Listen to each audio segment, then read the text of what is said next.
ডিভোর্সের কাগজ হাতে নিয়ে পাথরের মতো দাঁড়িয়ে আছি। বড় বোন এসে ধাক্কা দিয়ে বলল, কি হয়েছে তোর?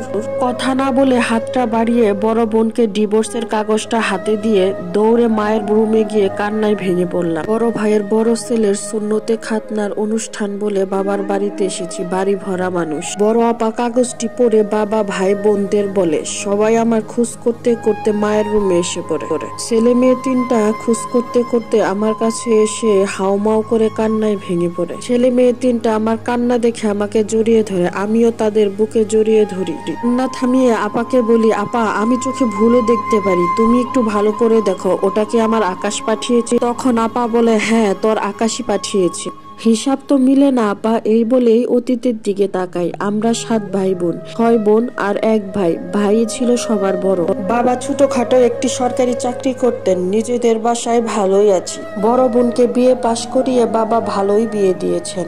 বড় বোন দুটো আবার সুন্দরী, আর আমি সাহানা। আমাকে সবাই শ্যামলা সুন্দরী বলে, আবার মায়াবতীও বলে। স্কুল কলেজে পড়ার সময় অনেক প্রেমের প্রস্তাব পেয়েছি। বড় ভাই বোন সকলেই জানতো, শুধু জানতো না আমাদের একই পাড়ায় বসবাস করা আকাশ ভাইয়ের কথা। আকাশ ভাই 10ম শ্রেণী আর আমি 7ম শ্রেণী। তখন থেকে আকাশ ভাই আমাকে অনেক পছন্দ করত। বড় আপার সাথে পড়তো, একই পাড়ায় বসবাস সুবাদে আমাদের বাসায় যাতায়াত ছিল। আকাশ ভাই আমাকে পছন্দ করত, সেটা সে নানা দিক দিয়ে বুঝাতো। শিউলি ফুল আমার অনেক পছন্দের। সে প্রতিদিন ভোরবেলায় শিউলি ফুল কুড়িয়ে এনে কোনো একভাবে টেবিলে বইয়ের চিপায় রেখে যেত।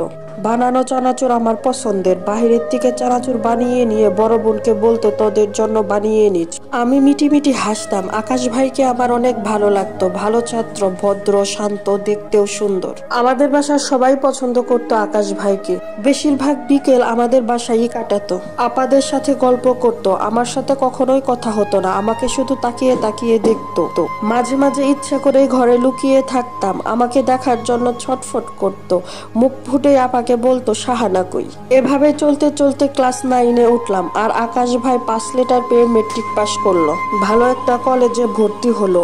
আর কলেজে উঠে আমাকে প্রথম প্রেমের চিঠি দিল। অঙ্ক কম বুঝতাম বলে মাঝে মাঝে এসে অঙ্ক বুঝিয়ে দিত। বুঝানোর ফাঁকে অঙ্ক বইয়ের মধ্যে একটি চিঠি রেখে যায়। সেই প্রথম চিঠি এখনো আমার কাছে আছে। কত যে আবেগ ভরা ছিল। 9ম থেকেই শুরু আমাদের 7 বছরের প্রেমের জীবন। আমাদের চিঠি আর চোখে চোখে কথা হতো। মাঝে মাঝে আপা সহ সবাই মিলে সিনেমা দেখতাম। আমাদের বাসায় আসলেই বলতো, সাহানা 1 গ্লাস পানি দাও। তখনই বড় আপা বলতো, কিরে আমাদের বাসায় আসলেই তোর পানি পিপাসা লাগে? শুনে হাসতো আকাশ ভাই। পানির গ্লাস দেওয়ার সময় আমার হাতের আঙুলগুলো ছুঁয়ে দিত, কি যে ভালো লাগতো। অর্ধেক গ্লাস পানি খেত আর অর্ধেকটা আমার জন্য রাখতো। আমি আড়ালে গিয়ে খেয়ে নিতাম। কি যে মুগ্ধকর ভালোবাসা ছিল। কলেজে উঠে বান্ধবীদের সাহায্য নিতাম। আমার ঘনিষ্ঠ বান্ধবীর নাম ছিল জলি। মাঝে মাঝে জলি বাবার কাছে আসতো আমাকে নিয়ে যেতে। আমি বোরখা পরতাম না। শুধু আকাশের সাথে বেড়ানোর সময়ই মুখ ঢেকে বোরখা পরতাম, কেউ যাতে না চিনে। আমার শহরে সবাই সবাইকে চিনে, এই জন্য বান্ধবী আমার জন্য বোরখার ব্যবস্থা করে রাখতো। একসাথে রিক্সায় ঘুরতাম, সিনেমা দেখতাম। আকাশ ওর মামার হোন্ডা নিয়ে আসতো, শহরের আশপাশ দিয়ে ঘুরে বেড়াতো। তারপর একদিন আপা বলে, আকাশ তুই নাকি কোন বোরখা পরা মেয়ের সাথে হোন্ডায় ঘুরিস? উত্তর না দিয়ে আকাশ শুধু হাসে।